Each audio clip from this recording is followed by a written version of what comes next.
हिडिंब के साथ वसुदेव और उग्रसेन का युद्ध। बलभद्र द्वारा हिडिंब वध। वैशंपायन जी कहते हैं, जन्मेजय, वसुदेव और उग्रसेन बूढ़े होने पर भी युद्ध में परम सुख मानने वाले थे। उनके सारे अंग जरा से जीर्ण हो गए थे, शरीर में झुर्रियां पड़ गई थीं और सिर के बाल सफेद हो गए थे। विज्ञान से संपन्न तथा क्षत्रिय धर्म युद्ध में चतुर थे। ये दोनों उस महासमर में दुरात्मा राक्षस हिडिंब के साथ युद्ध करने लगे। उन दोनों ने अनेक सहस्त्र बाणों द्वारा रणभूमि में नरभक्षी राक्षस राज दुरात्मा हिडिंब को पीड़ित कर दिया। राक्षस राज हिडिंब सब ओर से मनुष्यों को खाता हुआ अत्यंत हृष्ट पुष्ट हो गया था। उसकी भुजाएं और थोड़ी विशाल थी। वह बड़ा दुष्टात्मा था। पेट लंबा और नेत्र विकराल थे। सिर के बाल पिंगल वर्ण के दिखाई देते थे। उसकी आंखें विकृत थीं। नासिका बाज की चोंच के समान जान पड़ती थी। वह महाभयंकर और विशाल भुजाओं से युक्त था। उसके रोम ऊपर को उठे हुए थे। शरीर पर्वताकार दिखाई देता था। दाढ़ें बड़ी बड़ी थीं और मुंह गीदड़ के समान प्रतीत होता था। लंबे पेट और बड़े बड़े दांतों वाला वह राक्षस संपूर्ण जगत को अपना ग्रास बनाने के लिए तत्पर जान पड़ता था। उसके कंधे ऊंचे, छाती चौड़ी और गर्दन लंबी थी। वह देखने में हाथी जैसा जान पड़ता था। वह पिटारी भर मांस खाता और संचित करके रखे हुए घड़ों रक्त पी जाता था। नृपश्रेष्ठ वह हाथियों से हाथियों को, घोड़ों से घोड़ों को, रथों से रथों को और सवारों से सवारों को मारकर कुचल देता था। वह मनुष्यों को अपने सामने देखकर उन्हें नासिका का ग्रास बना लेता था। नस की तरह श्वास मार्ग से भीतर खींच लेता था। महाराज नरभक्षी हिडिंब ने सब ओर से आक्रमण करके कुछ विषणी पालक योद्धाओं को मारकर सहसा अपना आहार बना लिया। उस विकराल रूपधारी राक्षस ने जिन्हें सामने देखा उन्हीं का वध कर डाला। पुरुष वक्षी राक्षस राज हिडिंब ने कितने ही वृषणियों और यादवों को खाते हुए उनमें से कुछ को उठाकर सहसा दूर फेंक दिया। नरेश्वर जैसे कुपित हुए रुद्रदेव अंत काल में प्राणियों का संहार कर डालते हैं, उसी प्रकार उस राक्षस ने एक ही क्षण में उन सबका भक्षण कर लिया। कुछ पराक्रमशाली वृषणिवंशी भयभीत हो विभिन्न दिशाओं में भाग गए तथा कितने ही वृषणी वंश के श्रेष्ठ योद्धा उस राक्षस के आहार बन गए। राजन जैसे कुंभकर्ण वानरों को खा गया था, उसी प्रकार उस नरभक्षी निशाचर ने वृषणी वंश की सेना को समाप्त सा कर दिया। इसी बीच में बूढ़े यादव शिरोमणि वसुदेव और उग्रसेन कुपित हो महाभयंकर धनुष हाथ में लेकर उस राक्षस के सामने खड़े हुए। मानो क्रोध में भरे हुए सिंह के समक्ष दो अत्यंत वृद्ध मृग आ गए हों। उस समय वह महाराक्षस मुंह बाकर उन दोनों बूढ़ों को खा जाने की इच्छा से उनकी ओर दौड़ा। उसके नेत्र बड़े भयंकर थे। वह अपने खुले हुए मुख से पाताल तल के समान प्रतीत होता था। नरेश्वर तदनंतर मनुष्य के शरीर को बारंबार चबाता हुआ वह राक्षस उन दोनों की ओर वेग पूर्वक दौड़ा। उस समय उन युद्ध श्रेष्ठ वीरों ने अपने बाणों द्वारा हिडिंब के महाभयंकर खुले हुए मुख को, जो मुंह बाए हुए यमराज के समान जान पड़ता था, अपने बाणों से भर दिया। तब उस विकराल रूपधारी देवद्रोही भयानक राक्षस ने उन सब बाणों का निवारण कर दिया और पुनः मुंह फैलाकर उन पर धावा किया। उसने उन दोनों के धनुष छीनकर तुरंत उस युद्ध स्थल में ही तोड़ डाली। फिर वह विकराल मुख वाला दुष्टात्मा राक्षस अपनी दोनों बाहें फैलाकर वृद्ध सेवी भूपाल राजा वसुदेव को उस राज समाज में ही पकड़ने की चेष्टा करने लगा। वह राक्षसों में श्रेष्ठ समझा जाता था।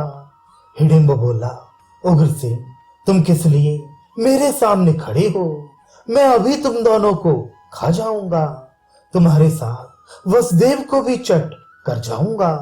आओ मेरे मुख में प्रवेश करो। तुम दोनों मेरे ग्रास स्वरूप हो, जिसे विधाता ने श्री कृष्ण का पिता बना दिया है।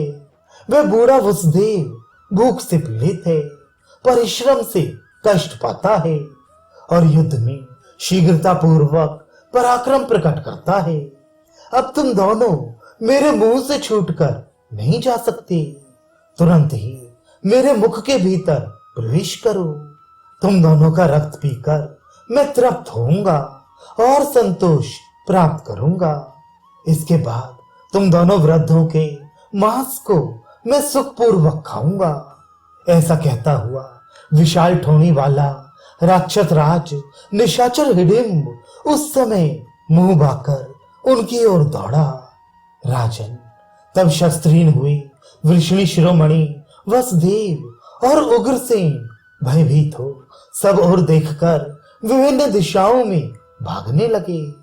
इसी बीच में प्रतापी बलभद्र ने वसुदेव और उग्रसेन को वैसी अवस्था में पड़ा देख जूझते हुए हंस का भाग बलवान श्री कृष्ण को सौंप दिया और स्वयं वे उस दुरात्मा राक्षस के बीच में आकर इस प्रकार बोली, ओ राक्षस, ऐसा दुस्साहस ना कर। इन दोनों भूप शिरोमणियों को छोड़ दे। मैं खड़ा हूं। शत्रुओं के वध की इच्छा से यहां आए हुए मुझ बलभद्र के साथ तू युद्ध कर। केवल मैं ही तुझे मार डालूंगा। ये क्या तेरी विभीषिका है? इस तरह बोलते हुए हलधर की बात सुनकर हिडिंब ने उस महासमर में वसुदेव और उग्रसेन को तो छोड़ दिया और सोचा, ये महान दुष्ट है, अतः पहले इसी को खा जाऊं। ऐसा विचार कर पूर्ववत मुंह फैलाए हुए उसने बलभद्र पर धावा किया। बलवान बलभद्र बाण सहित धनुष को त्याग कर अपनी उत्तम भुजा पर ताल ठोकते हुए उस राक्षस के आगे मुट्ठी बांधकर खड़े हो गए। दुष्टात्मा हिडिंब ने भी मुंह बाए हुए यमराज की भांति भयंकर मुट्ठी बांधकर बलराम के वक्ष स्थल पर प्रहार किया। उसके मुक्के की मार खाकर अनिंद बलशाली बलभद्र जी कुपित हो उठे। फिर उन्होंने भी उस राक्षस राज को मुक्के से मारा। फिर तो उन नर और निशाचर वीरों में मुक्के से ही युद्ध होने लगा। युद्ध की रंगभूमि में जूझते हुए नरसिंह, बलभद्र और राक्षस सिंह हिडिंब के मुक्कों का भयंकर चरचर शब्द प्रकट होने लगा। तदनंतर राक्षस राज हिडिंब ने सम्रांगण में बलराम के वक्ष स्थल पर मुक्के से प्रहार किया, मानो देवराज इंद्र ने किसी पर्वत पर वज्र से आघात किया हो। इसके बाद साक्षात बलवान बलराम ने यत्न पूर्वक मुट्ठी बांधकर देवद्रोही हिडिंब के वक्ष स्थल पर बड़े जोर से आघात किया। तत्पश्चात उन्होंने उस राक्षस के मुंह पर 2 तमाचे जड़ दिए। उनके तमाचे की मार खाकर वीर निशाचर राक्षस राज हिडिंब प्राणहीन सा होकर घुटनों के बल पृथ्वी पर गिर पड़ा। फिर बलराम जी ने उछलकर उस राक्षस को दोनों हाथों से पकड़ लिया और उसे उठाकर पग पग पर बड़े वेग से घुमाया। इस तरह अपना बल दिखाते हुए बलराम जी देर तक उसे घुमाते रहे। फिर सब लोगों के देखते देखते हलधर ने उस राक्षस राज को उछालकर वहां से 2 कोस दूर फेंक दिया। इस प्रकार राक्षस प्रवर हिडिंब प्राण शून्य होकर उस स्थान से दूर निकल गया। उस महासमर में जो कोई भी राक्षस वहां मरने से बचे हुए थे, वे बलभद्र जी से भयभीत हो वहां से 10 दिशाओं में भाग गए। तदनंतर सहस्रों किरणों से सुशोभित दिन के स्वामी अंशुमाली भगवान सूर्य अपने तेज समेट कर अस्ताचल को चली गई और प्रजाजनों के नेत्रों में कुछ कुछ अंधकार का समावेश हो गया। नृपश्रेष्ठ जन्मेजय संपूर्ण विश्व के मुख स्वरूप प्रजापालक जगत गुरु सूर्यदेव के समुद्र के जल में प्रवेश कर जाने पर नक्षत्रनाथ चंद्रमा का उदय हुआ, जिससे संध्या काल का अंधकार भी नष्ट हो गया। जन्मेजय उस समय हंस की सेना में जो श्रेष्ठ नरेश थे वे कहते हुए वहां समरोत्सव से विरत हो गए कि राजन, कल प्रातः काल का युद्ध के नरों के गीत से गूंजते हुए गोवर्धन पर्वत पर हो तो अच्छा होगा।